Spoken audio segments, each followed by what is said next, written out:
Welcome to today's evening news wrap up.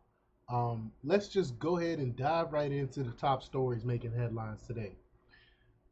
In his final act as president, Joe Biden issued preemptive pardons for several family members, including his brother, sister, and their spouses. Wow.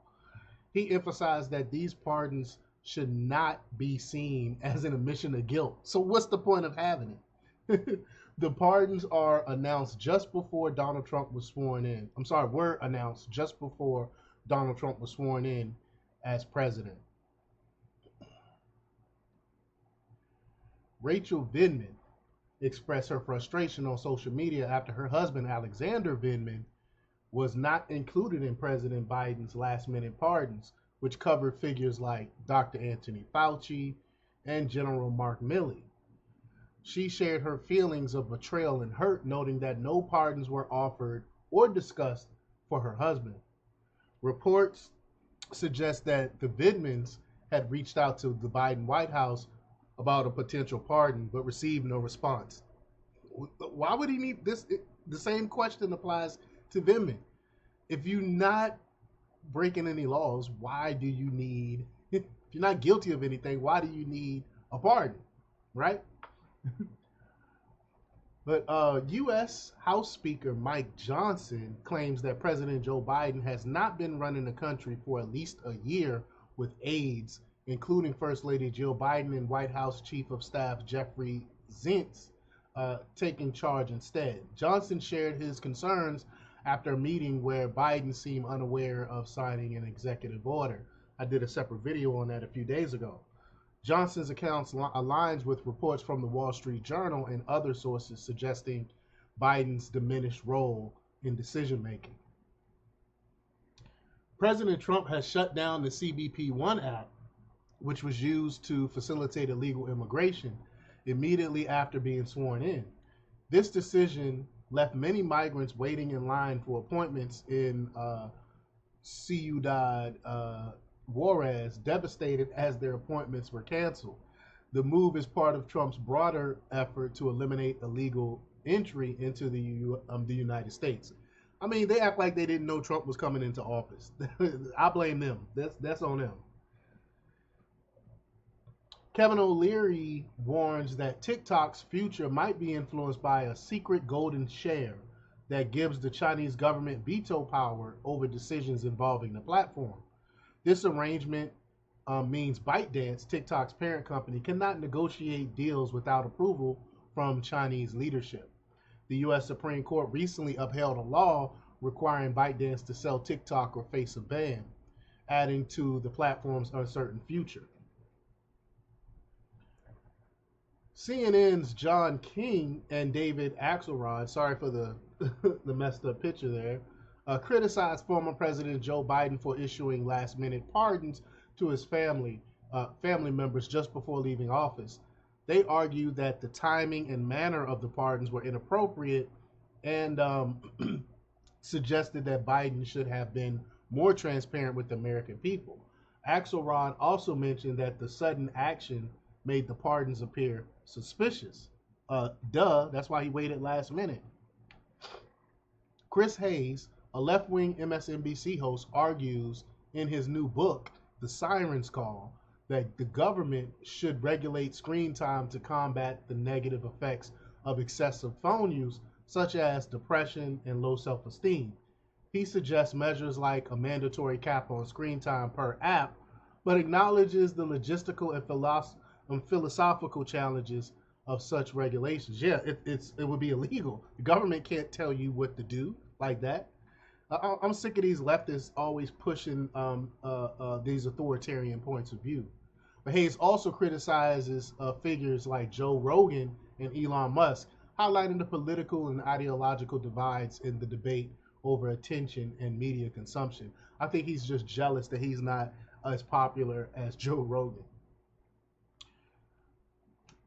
Senator Tom Cotton criticized Senate Democrats, particularly Chuck Schumer, for delaying the confirmation of President Trump's cabinet nominees. Cotton warned that if this continues, he will apply the Schumer precedent to future Democrat presidents, limiting them to one cabinet confirmation on Inauguration Day. Despite having the vetoes, several of Trump's nominees are being held up by procedural tactics. Despicable, dirty work there. Vivek Ramaswamy is leaving his role in President Trump's Department of Government Efficiency to run for governor of Ohio.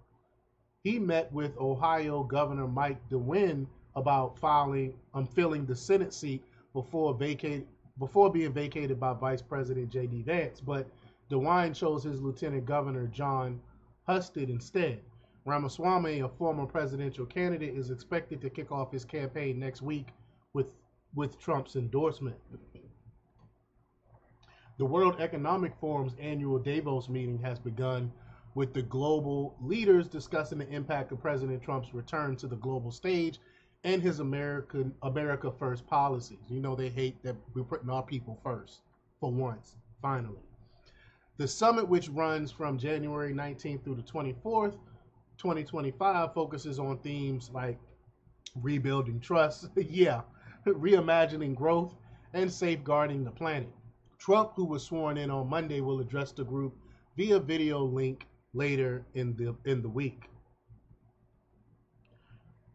Tom Homan, President-elect Donald Trump's incoming border czar, has announced that deportation operations will begin on January 21st, starting in Chicago.